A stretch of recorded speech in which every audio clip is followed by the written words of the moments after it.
people from our world, but were unable to see them. Their land disappeared from existence centuries ago, and its location is still a mystery, and no one knows where it could be today.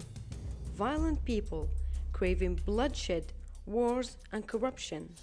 Today's video is about the people of Yajuj and Majuj, or so-called Gog and Magog. Strange word.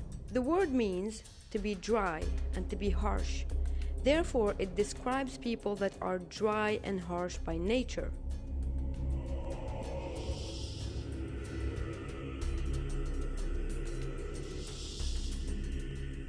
Yajuj and Majuj are two tribes. Some believe that they're actual human beings. Others believe that they're some sort of weird creatures, or jinns, demons. Some believe they come from a land near China. Others believe they come from a land near Japan. The terrifying thing is that others believe that they are amongst us today and are spreading violence, wars, and natural disasters.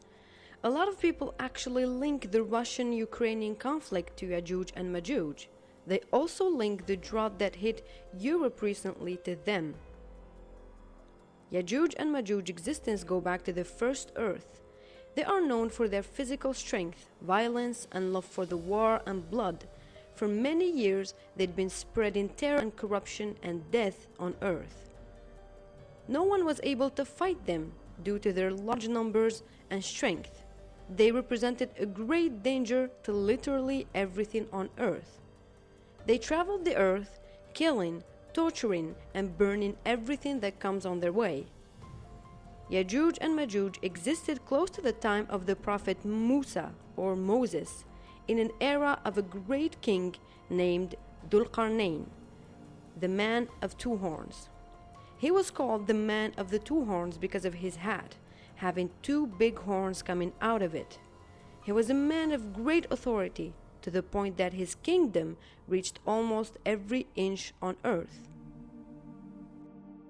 Dhul-Qarnayn was mentioned in Quran as a fair, strong leader.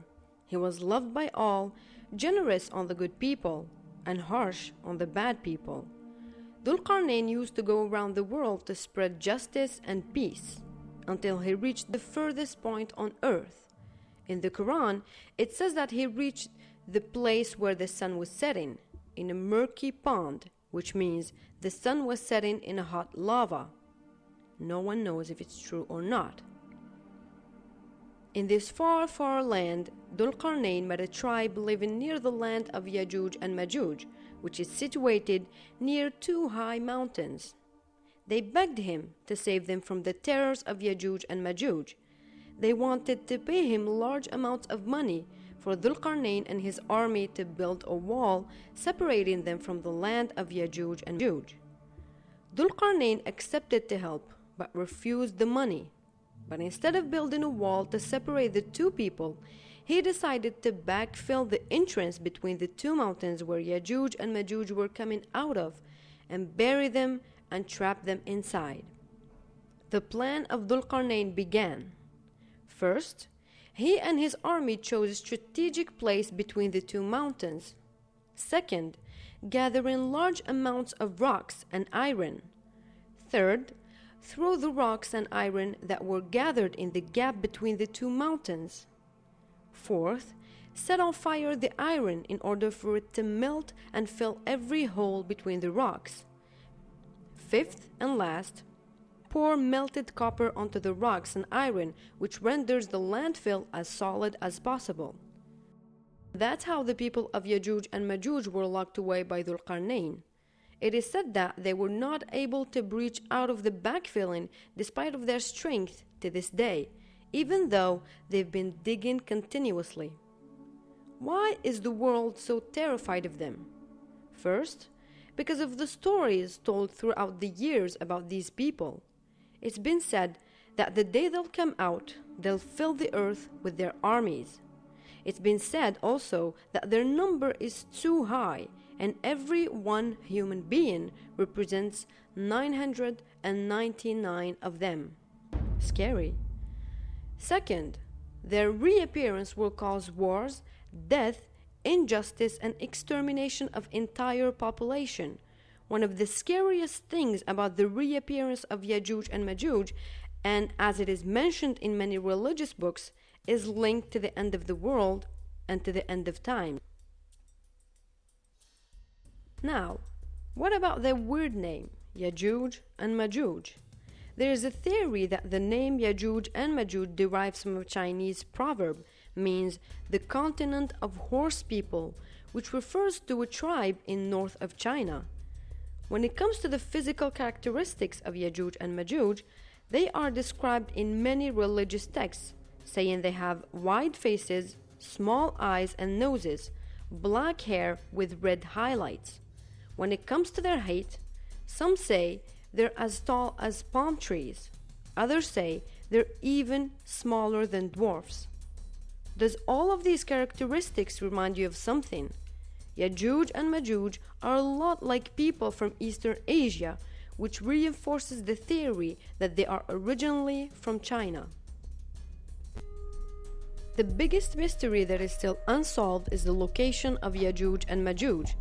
According to the Arab historian Abdallah Sharabji in his book The Trip of Dhul-Qarnayn to the Orient, the land of Yajuj and Majuj is between Uzbekistan and Kyrgyzstan in the middle of Asia, but there is no definite evidence that proves the location of the backfilled mountains where Yajuj and Majuj are locked in. However, the physical appearances of the people from that area are so much like the ones of Yajuj and Majuj as mentioned in historical books. Another theory concerning Yajuj and Majuj says that these people were never banished by Dhul-Qarnayn. They grew up to become the Mongol Empire led by Genghis Khan. Surprising, isn't it? The Mongol Empire was known for the great long wars led throughout many places on earth, like Yajuj and Majuj. However, the Mongol Empire fell apart after the Battle of Ain Jalus. So, the theory that the Mongol Empire coming from Yajuj and Majuj is not too solid after all, and they are in fact still trapped inside of the two mountains, still digging their way out. You might be asking yourself now, when will Yajuj and Majuj come out?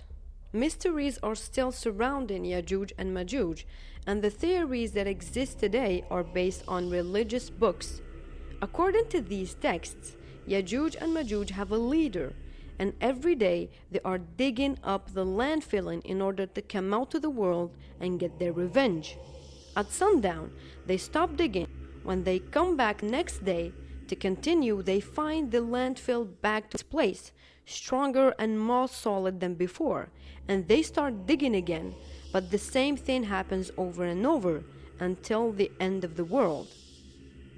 That's why the reappearance of Yajuj and Majuj to the world is strongly linked to the end of times. During my research, I found many different stories about the people of Yajuj and Majuj, but the one that terrified me the most is this one. It says that Yajuj and Majuj went to drink from this lake of 13 kilometers wide. The first group drank, but then the last group came to drink. The lake was completely dried out. Terrifying. It just reflects the high number of the population of the Yajuj and Majuj. This was the story of Yajuj and Majuj, their origin, their wars, and their appearances. But where could they be today? Is it possible that they are amongst us today? And are we going to witness a third world war led by them? Is the corruption, hatred, wars, and natural disaster we witness every day is caused by them now? Leave your opinion in the comment below. See you next time, and until then, remember not to believe everything you see or hear.